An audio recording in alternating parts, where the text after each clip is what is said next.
Oameni buni, sunt de părere că cel mai important lucru este să respecti femeia de lângă tine, să-i dai afecțiune, să o înțelegi și să o apreciezi, deoarece pentru mine cea mai frumoasă floare din grădina secătuită a inimii mele este femeia de lângă mine. Așa că vreau să auziți și voi ce frumos sună iubirea adevărată prin muzică.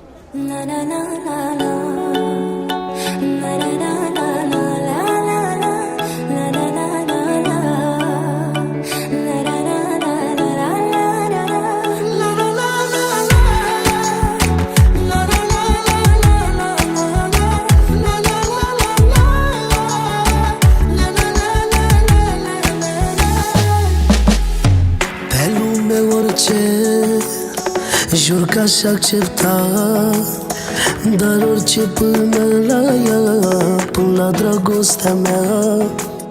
Aș putea să tac în fața tuturor, dar când e vorba de ea, voi lupta până mor. Să nu încercați, să nu încercați vreodată voi să vă băgați în dragostea noastră curată. Dacă strălucim, nu ne furați strălucirea.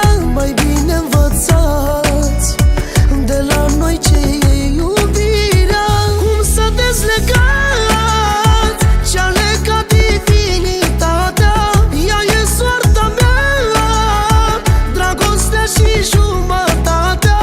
Cum fără vedere trăiești, dar nu poți vedea o viață lipsa ei, fix așa ar arăta.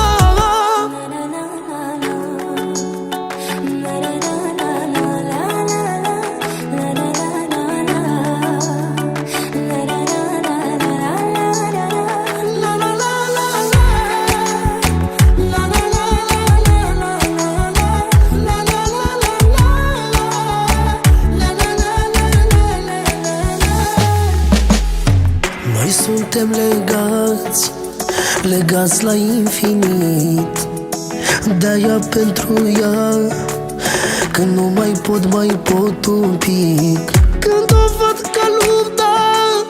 că lupta pentru mine, trag și mă jertfez, că dacă o fac am pentru cine. Să nu încercați, să nu încercați vreodată